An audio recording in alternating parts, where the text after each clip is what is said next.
Hello दोस्तों, कैसे हैं। और मुझे आशा और विश्वास है कि आप लोग अच्छे होंगे। आज जैसा कि आप लोग जानते हैं, मेरा क्लास का नाम है सॉल्यूशन क्लासेस 24/7। हाँ भाई, सॉल्यूशन क्लासेस 24/7 गाइडेड बाय के सर। आज मैं आप लोगों के बीच आगाज करने जा रहा हूँ बहुत ही बेहतरीन कॉन्सेप्ट के साथ साथ थ्योरी, और थ्योरी के साथ साथ ऑब्जेक्टिव क्वेश्चन को देखेंगे जो 2021 में एनुअल एग्जामिनेशन में पूछा गया। ये जो आप लोगों को दिखाई दे रहा होगा, ये सेकेंड सिटिंग का क्वेश्चन है और सेट ई है। आज मैं इसे नंबरिंग बाय यानी 1 2 3 नंबरिंग किसी को भी नहीं छोड़ेंगे। जो भी क्वेश्चन होगा सिर्फ मैं टिक नहीं लगवाऊंगा, आपको इसका कॉन्सेप्ट भी बताऊंगा। आप इस क्वेश्चन को देख रहे होंगे, secondary school examination 2021 annual mathematics compulsory, और आपको दिखाई भी दे रहा होगा सेट ई है। तो आज हम लोग आगाज करने जा रहे हैं। अगर आप प्रीवियस ईयर क्वेश्चन को बनाते हैं तो आपको बहुत ज़्यादा हेल्पफुल होता है। इसी को देखते हुए हम स्टार्ट करने जा रहे हैं क्वेश्चन नंबर 1। अगर आपको ये वीडियो अच्छा लगे तो कमेंट करना है, लाइक करना है, शेयर करना है और सब्सक्राइब करना है। आप आज़ाद हैं कमेंट बॉक्स में कमेंट लिखने के लिए। आज जो मैं आपको कॉन्सेप्ट बताऊंगा, दूसरे यूट्यूबर की तरह टिक नहीं लगवाऊंगा, आपका कॉन्सेप्ट भी क्लियर होगा और आपको बहुत ज़्यादा हेल्पफुल होगा। इसलिए वीडियो को स्किप नहीं करना है। अगर आप 2022 में बोर्ड एग्जाम दीजिएगा तो आपके लिए बहुत ज़्यादा हेल्पफुल होगा। खास करके ये जो भी बिहार बोर्ड वाले स्टूडेंट हैं, BSc के स्टूडेंट हैं, इसके लिए बहुत ज़्यादा हेल्पफुल होगा। चलो भाई स्टार्ट करते हैं क्वेश्चन नंबर 1।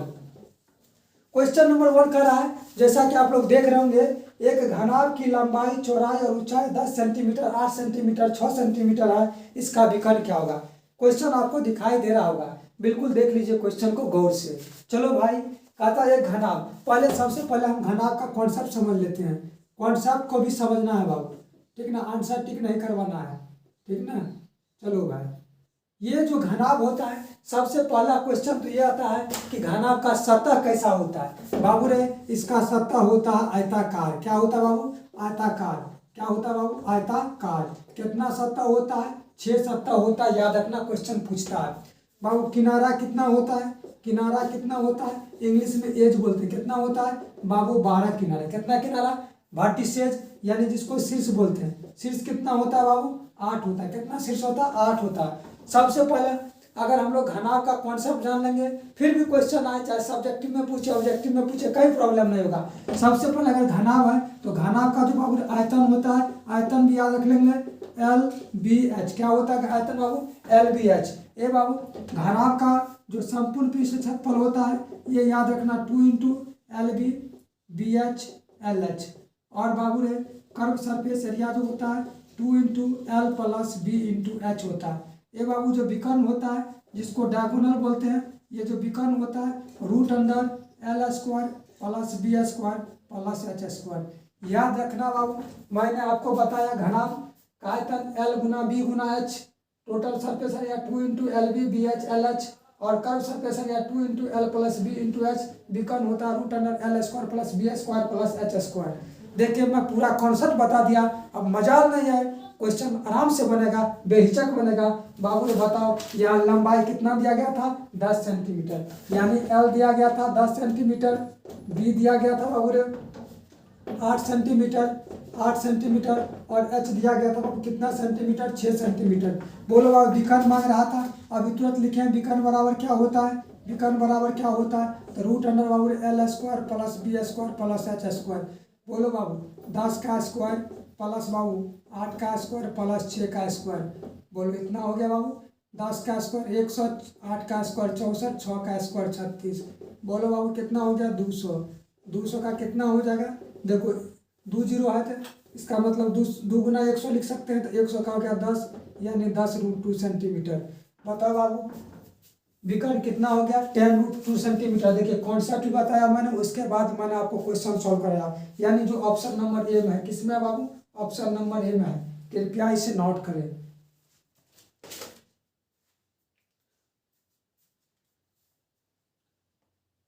कहीं कोई प्रॉब्लम नहीं, अगर फिर भी प्रॉब्लम है तो कमेंट बॉक्स में कमेंट लिखना। अब हम लोग चलते हैं क्वेश्चन नंबर 2 की तरफ। बस आप लोग को थोड़ा समय देंगे और देखते रहना है, क्वेश्चन को सॉल्व करते रहना, सीखते रहना। एग्जाम है, अब जाग जाना है, गुलछड़ी नहीं उड़ाना है। गुलछड़ी उड़ाओगे तो जिंदगी भर गुलछड़ी उड़ाते रह जाओगे। इसलिए बाबू ध्यान देना है पढ़ाई पे। Education first, study first. Second question क्या है बाबू? सेकंड क्वेश्चन कहता है कि यदि किसी घटना की संभावना P है तो इसके पूरा घटना की संभावना क्या होगी, यानी कॉम्प्लीमेंट्री इवेंट पूछ रहा है। ए बाबू अगर आप प्रोबेबिलिटी पढ़े होंगे तो इसमें जानते होंगे कि निश्चित घटना की जो प्रायिकता होती है बाबू, कॉन्सेप्ट पूरा मैं बता रहा हूँ। निश्चित घटना की जो प्रायिकता होती है, निश्चित घटना की जो प्रायिकता होती है बाबू, ये 1 होती है। और अनिश्चित घटना की जो प्रायिकता होती है, यानी अनिश्चित घटना की जो प्रायिकता होती है वो 0 होती है। घटने वाली घटना की प्रोबेबिलिटी 1, नहीं घटने वाले की घटना की प्रोबेबिलिटी 0। क्वेश्चन इस पे खूब आता है, ठीक ना। Probability of E plus probability of not E, इसको नॉट ही पढ़ते हैं, ऊपर कपार पे तीर लगा दिए बाबू, चिन्ह, क्या होता है 1। याद रखना बाबू, याद रखना, इसको भूलना नहीं, बहुत इंपॉर्टेंट है, दिव्या है ये। इस पे क्वेश्चन आएगा, देखिएगा 2022 में जो एग्जाम होगी, ये याद रखना। तो यही क्वेश्चन पूछ रहा है, घटना की संभावना अगर P है, पॉसिबिलिटी P है, तो इसको पूरा घटना क्या हो जाएगा बोले, देखो 1 होता है तो 1 माइनस P, 1 माइनस क्या हो जाएगा P, पूरा घटना क्या हो जाएगा 1 माइनस P, यानी ऑप्शन नंबर क्या चल जाएगा डी। याद रखना, निश्चित घटना की प्रायिकता क्या होती है 1, अनिश्चित की होती है 0।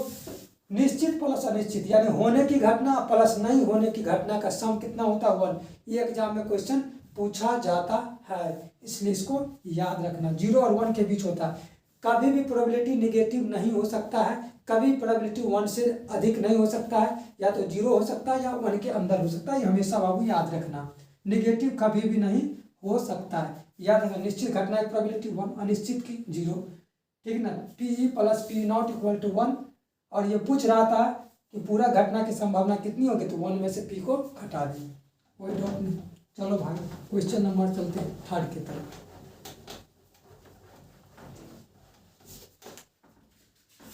एग्जाम नियर है, इसलिए आप लोग वीडियो में बने रहिएगा, ठीक है ना। बेहतरीन से बेहतर फिर साइंस का भी सेट लाऊंगा मैं।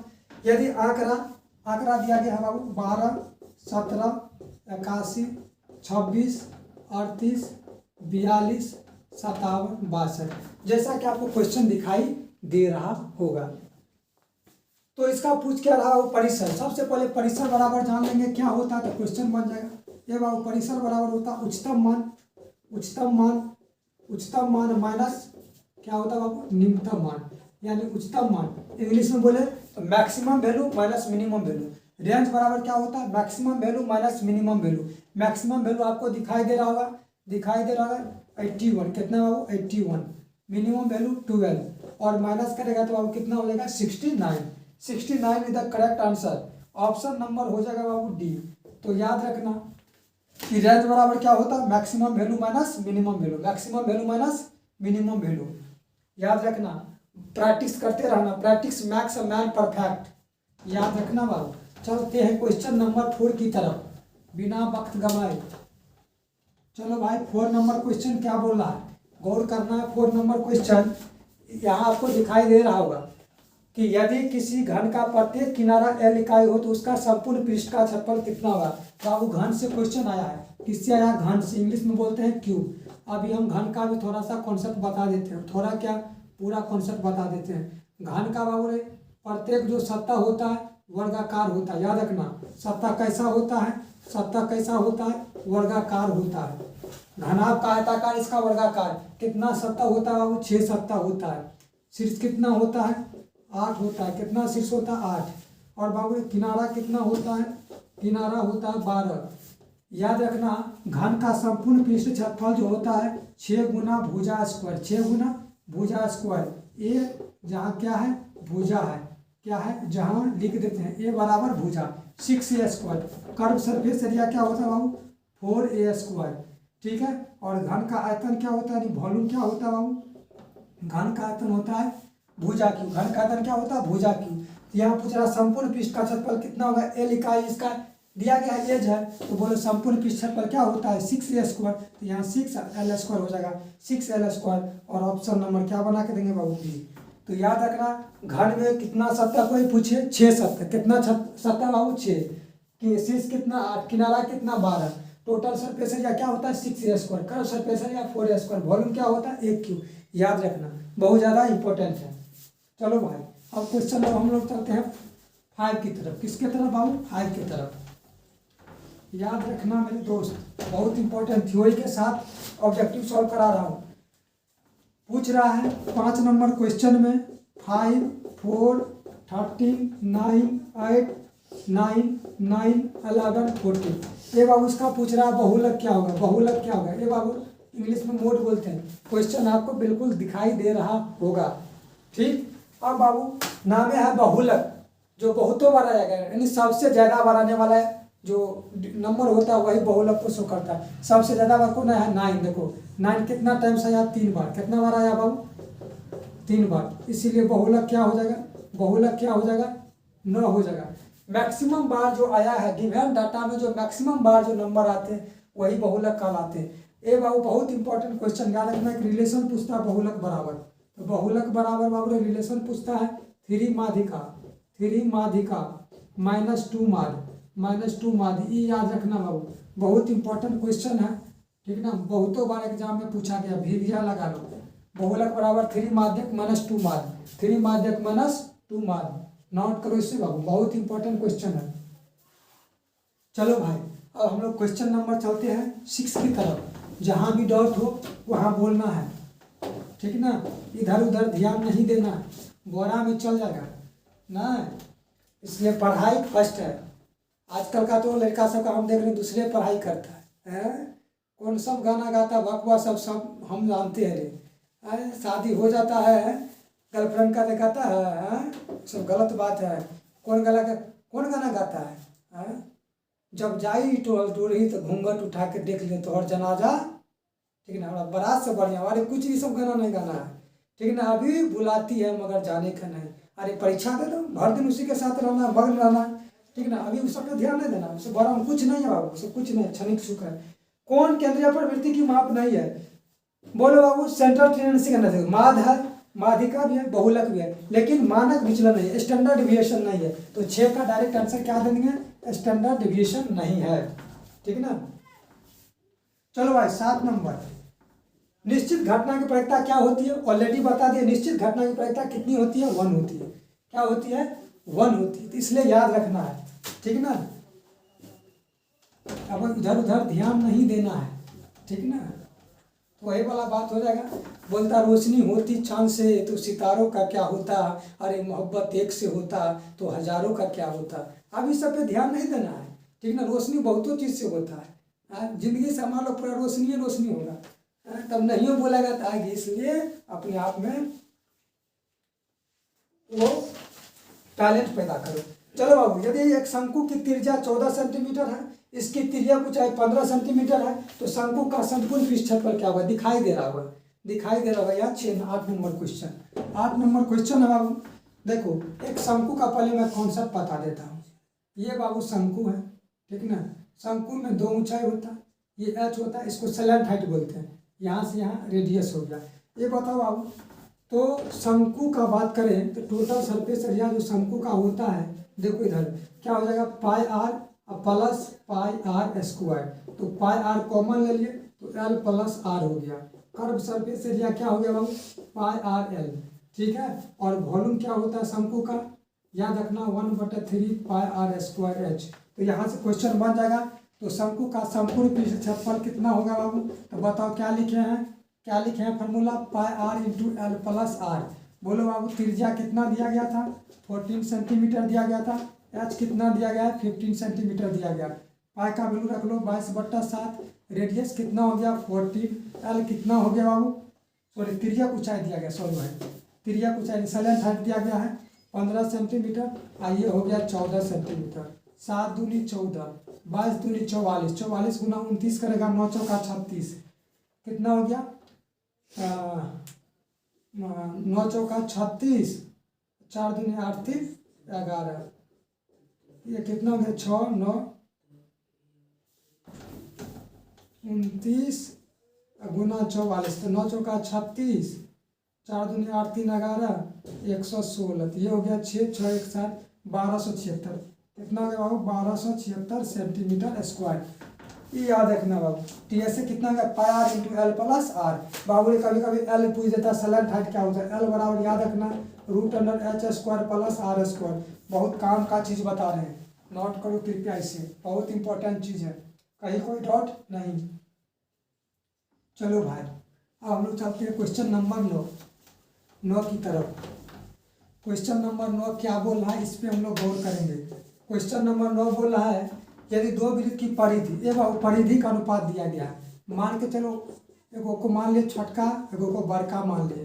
रेशियो दिया गया 3/, देखो 2 से 2 कांस्टेंट से कांस्टेंट कट गया। r/r का रेशियो कितना हो गया? 3/5। तो पूछ रहा हूँ उनके क्षेत्रफल का अनुपात कितना होगा। तो क्षेत्रफल जानते हैं हम, क्षेत्रफल का अनुपात कितना होगा? बोलो बाबू। पाई से पा गया, सीधे रेडियस का स्क्वायर कर देंगे, 3 का स्क्वायर और 4 का स्क्वायर, तो 9 × 16 सीधी कर देना है। अरे रेडियस दिया गया जो, तो 3 का स्क्वायर, क्षेत्रफल निकालेंगे तो 4 का स्क्वायर, 9 × 16। 9 × 16 बाबू किस में है? ऑप्शन नंबर डी में है। याद रखना, रिलेशन निकाल दे, क्योंकि वृत्त की परिधि क्या होता है? 2πr। क्षेत्रफल पूछेगा तो πr²। क्षेत्रफल क्या होता है बाबू? πr²। चलो भाई क्वेश्चन नंबर 10 पे चलते हैं। क्वेश्चन नंबर किस पे चलते हैं? 10 पे चलते हैं। 10 जैसा कि आपको क्वेश्चन दिखाई दे रहा होगा, 10 क्वेश्चन आपको दिखाई दे रहा होगा। चलो भाई क्वेश्चन नंबर 10, क्वेश्चन नंबर 10 देखेंगे। ये ए, ये बी, ये सी, ये डी, ये बाबू कितना है? 70, ये कितना है? 55। तो बोलो बाबू समाधान कौन कहता है? ए सी बी की माप कितना होगी? ए सी बी, ये वाला माप कितना होगा? सिंपल क्वेश्चन बाबू। हम लोग जानते हैं कि अगर ये और ये, इसकी जो लाइनें होती है पैरेलल लाइनें होती है, तो समांतर रेखा होती है। हम जानते हैं, ये भी कॉन्सेप्ट पढ़े हैं, अगर कोई समांतर रेखा को कोई तिर्यक रेखा काटती है तो एक ही ओर के अंतः कोणों का कितना होता है? 180 डिग्री होता है बाबू। बहुत तरीका है इसको बनाने का, यहाँ से बना सकते हैं। बोले कैसे? बोलो ये 55 है, 55 है, तो ये बोलो कितना हो जाएगा? एक और कौन दिया है? हाँ, ये 55 है, तो ए सी बी, ये भी कितना हो जाएगा? 55। बोलेगा कैसे?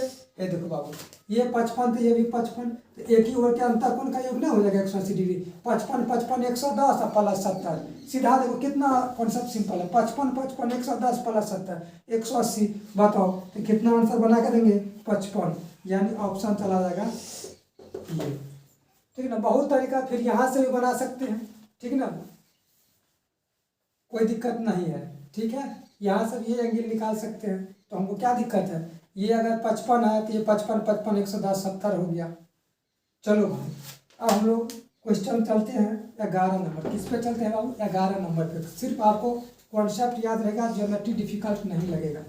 11 नंबर क्वेश्चन, 11 नंबर क्वेश्चन आपको दिखाई दे रहा होगा। यदि P डिग्री त्रिज्या, यदि कोण P डिग्री त्रिज्या R वाले वृत्त के त्रिज्यखंड का कोण कितना होगा? त्रिज्यखंड का बाबू क्षेत्रफल पूछ रहा है, तो त्रिज्यखंड का क्षेत्रफल बाबू ने पढ़ा है। त्रिज्यखंड का क्षेत्रफल, त्रिज्यखंड का क्षेत्रफल क्या होता है? तो पढ़ा है, θ/360 × πr²। देखो बाबू, त्रिज्यखंड किसको बोलते हैं? त्रिज्या से खंडित भाग, ये हो गया ना, तो ये जो बना ये त्रिज्या, ये भी इसके बीच का एंगल, तो ये बना त्रिज्यखंड। ये क्या बना? छोटा बना, ये बड़ा बना। तो त्रिज्यखंड का क्षेत्रफल हो गया θ/360 × π। यहाँ दिया था एंगल P डिग्री, P/360 और पाई रेडिएशन दिया है। चलो बाबू यही दिया है, तो R त्रिज्या हो गया। तो P/360 किसमें है? P/360, P/360 गुना πr²। ऑप्शन नंबर बी में, किसमें है बाबू? बी में है, तो ऑप्शन नंबर बी हो गया, याद रखना ऑप्शन नंबर बी में है। चलो भाई, त्रिज्यखंड का क्षेत्रफल θ/360 × πr², P/360 गुना πr²।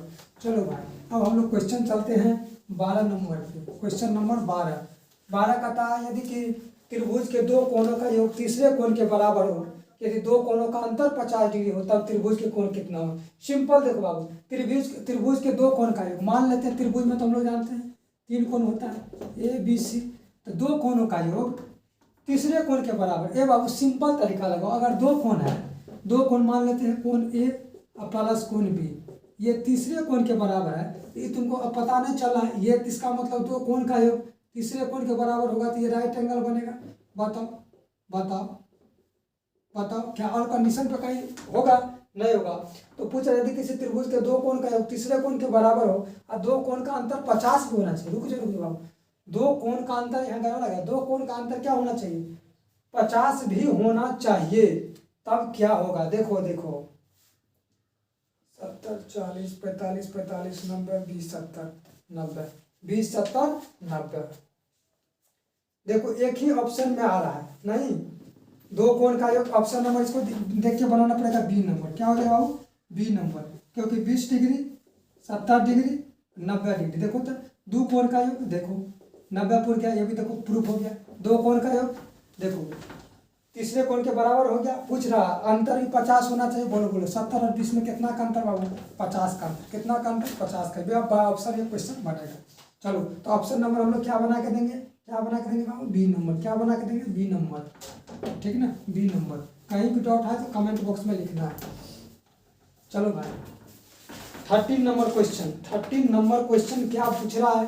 दिखाई दे रहा होगा फिगर, ये फिगर 13 और 14 का फिगर दिखाई दे रहा होगा। 13 और 14 का फिगर दिखाई दे रहा होगा, ठीक। देखो बाबू, ई ए है, ई एल है, ये एम है, और ये एफ है, और ये जी है। ये बोलो 7.2 दिया गया है, ये 5.4 दिया गया है, ये 1.8 दिया गया है। तो यहाँ दे भी दिया गया है एल एम समांतर एफ जी, तब एल ई का वैल्यू कितना होगा? बाबू एल ई पूछ रहा है। सिंपल कॉन्सेप्ट पढ़ा होगा। अगर थेल्स थ्योरम आप लोग जानते होंगे तो यदि किसी त्रिभुज के एक भुजा के समांतर खींची गई रेखा अन्य दो भुजाओं को जिन बिंदु पर प्रतिच्छेद करती है वो भुजा को समान अनुपात में विभाजित करती है। आप थेल्स थ्योरम पढ़े होंगे। तो बताओ बाबू, हम लोग सीधे क्या लिख सकते हैं?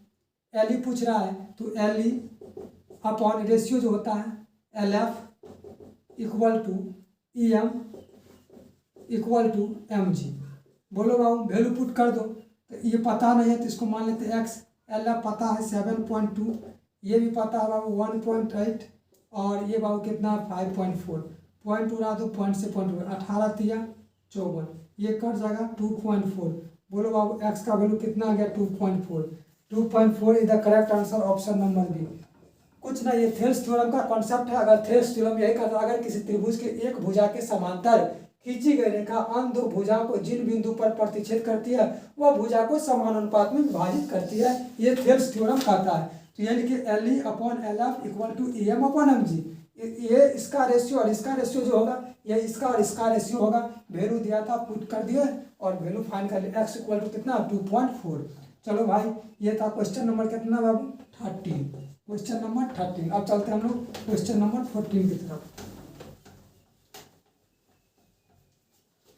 क्वेश्चन नंबर 14 देखना है बाबू, क्या है?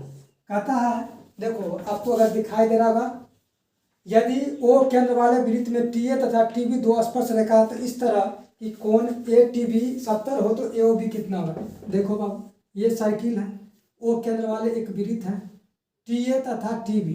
देखो एगो यहाँ से रेखा खींचा गया है, एगो यहाँ से, ठीक है ना। इसको मान लेते हैं टी ए और टी बी दो स्पर्श रेखा है। क्या है बाबू? दो स्पर्श रेखा है। टी ए और टी बी दो स्पर्श रेखा है। ए टी बी, ए बाबू इसको यहाँ से मिला दो थोड़ा सा, कोई दिक्कत नहीं, मारना फिगर में थोड़ा हैंड फ्री हो जाता है। यहाँ आएगा, रेडियस समान होता है, याद रख, कॉन्सेप्ट को समझ जाना है। ये हो गया बाबू। ए ओ बी पूछ रहा, ए ओ बी पूछ रहा, ये कितना डिग्री होगा? बहुत तरीका। अगर ये बाबू ने 70 डिग्री होगा, इसका सम और इसका सम कितना होता है? 180। तो बहुत तरीका, ये 70 तो सीधे बोल देंगे 110। अगर आपको समझ में नहीं आया तो एगो पढ़ेंगे वृत्त के केंद्र से अगर ये परिधि को छूता है तो स्पर्श रेखा पर जो कोण बनता है 90 डिग्री का बनता है, निकाल सकता है। ऐसे भी दो तरीका से मैं बता रहा हूँ, ये 90, ये 90। ये बताओ बाबू चतुर्भुज बन रहा है कि नहीं? बन रहा है। चतुर्भुज के चारों कोण का कितना होता है? 360। बताओ, तो ये हो गया 90 प्लस 70 प्लस 90, ये कोण ए ओ बी पता नहीं है, बराबर 360। 90 90 180, और 180 में अगर बाबू ने 70 ऐड करते हैं 0 8 7 15 यानी 250, plus angle A O B बराबर कितना डिग्री? 360 डिग्री। बताओ एंगल ए ओ बी बराबर कितना हो जाएगा बाबू? 360 डिग्री और माइनस 250 डिग्री बराबर कितना हो जाएगा? 110 डिग्री। अगर आपको डायरेक्ट कॉन्सेप्ट याद है तो सीधे इसका और इसका सम कितना होता है 180। देखो कितना आसान से बन गया, कोई झोल झाल नहीं। चलो भाई अब हम लोग क्वेश्चन चलते हैं 16 की तरफ। किसके तरफ? इसमें कोई डॉट नहीं, डॉट। चलो भाई 16 नंबर क्वेश्चन क्या बोल रहा है? 16 नंबर क्वेश्चन देखो दिया गया है, हम दिखा भी दे रहे हैं आप लोग को। ये दिया गया है 3a + 60 और ये दिया गया है 4a + 40 डिग्री। बोलो एल एम समांतर दिया गया हो, एल समांतर एम दिया गया, तो ए का मान पूछ रहा है, आपको दिखाई दे रहा होगा। तो बताओ बाबू, अगर एल और एम समांतर है, क्या है बाबू? एल और एम समांतर है, टी ट्रांसवर्सल लाइन है, तो आपको पता होगा कि जब दो समांतर रेखा को कोई तिर्यक रेखा काटती है तो एकांतर कोण बराबर होते हैं, संगत कोण बराबर होते हैं, एक ही ओर के अंतः कोणों का 180 डिग्री होता है। बाबू इसका संगत ये हुआ, तो संगत कोण आपस में बराबर होता है, तो लिख सकते हैं 3a + 60 डिग्री बराबर 4a + 40। बताओ बाबू, इस 60 इधर 40 है, इसको इधर ले आते हैं, तो बताए थे अपना घर छोड़ के पड़ोसिया घर में जाता है, साइन चेंज हो जाता है, प्लस था क्या हो गया माइनस, 4a इधर प्लस है, क्या हो जाएगा माइनस।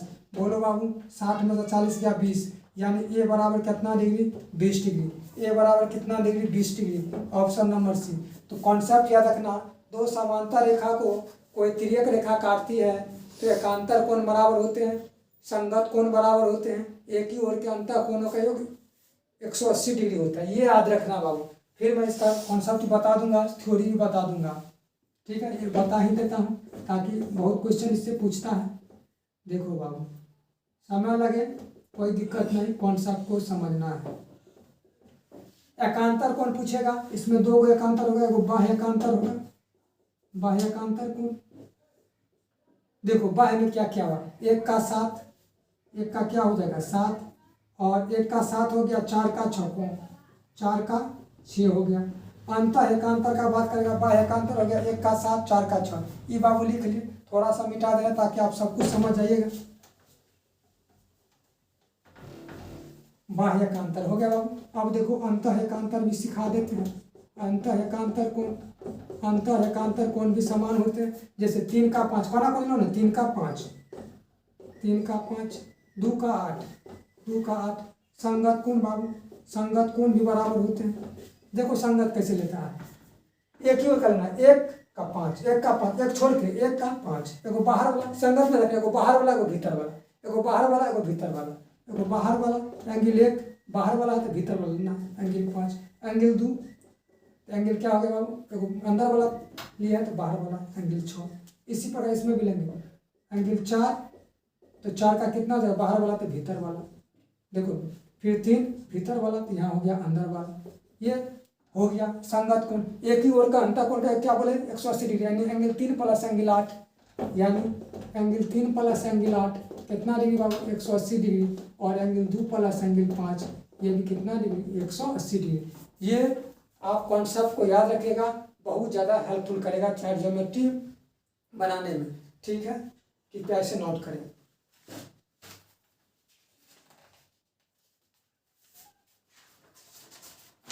कृपया इसे नोट करें। अब चलो भाई 17 नंबर क्वेश्चन क्या बोल रहा है, 6 सेंटीमीटर त्रिज्या वाले वृत्त के केंद्र से 10 सेंटीमीटर दूर स्थित एक बिंदु से वृत्त पर खींची गई स्पर्शरेखा की लंबाई। ये क्वेश्चन है। तो देखो बाबू स्पर्श क्या कहा था, 6 सेंटीमीटर त्रिज्या, तो त्रिज्या खींच दिया 6 सेंटीमीटर, वृत्त के केंद्र से 10 सेंटीमीटर, 10 सेंटीमीटर दूर एक बिंदु से वृत्त पर स्पर्शरेखा खींचेगी। देखो स्पर्शरेखा खींच दी, ये भी ठीक है। इसी यही पूछ रहा है कितना, ये बाबू अभी तुरंत पता है कि केंद्र से अगर परिधि को छूता है स्पर्शरेखा तो कितना डिग्री कोण बनता है 90, तो 90 के सामने वाला भुजा बताए थे कर्ण होता है, तो स्पर्शरेखा ए बी की जो लंबाई होगी बाबू ने, ये क्या हो जाएगा ओ ए का होल स्क्वायर और माइनस ओ बी का होल स्क्वायर। बताओ बाबू ओ ए कितना हो गया 10 का होल स्क्वायर माइनस 6 का होल स्क्वायर। बोलो बाबू 10 का स्क्वायर 106 का स्क्वायर 36, और 100 में से 36 चल गया कितना हो गया बाबू 64, 64 का कितना हो गया 8 सेंटीमीटर। स्पर्शरेखा की लंबाई कितनी हो गई 8 सेंटीमीटर। याद रखना बाबू, वैसे भी ट्रिपलेट अगर आपको याद होगा तो पता होगा 6 8 10 होता है, कोई डॉट नो डॉट। चलो भाई याद रखना, समय लगे घबराना नहीं मेरे दोस्त, बने रहना, बहुत कुछ सीखने को मिलेगा। आंसर टिक करवाने से कोई फायदा नहीं है, एग्जाम में क्वेश्चन सॉल्व नहीं होगा। 2 cos 37 degree, 2 cos 37 degree into sine 53 degree. जब भी बाबू इस टाइप का क्वेश्चन है कुछ नहीं करना है, दोनों एंगल को जोड़ के देखना, ऊपर नीचे 90 पूर रहा है तो 7 3 10 5 3 8 1 9 पूर रहा है ना, तो अगर पूर रहा है तो इसका वैल्यू हो गया 1। कितना हो गया 1, तो बोलो 2 × 1 कितना हो गया 2। आंसर बना के देंगे तुरंत 2, कोई झोल झाला है नहीं।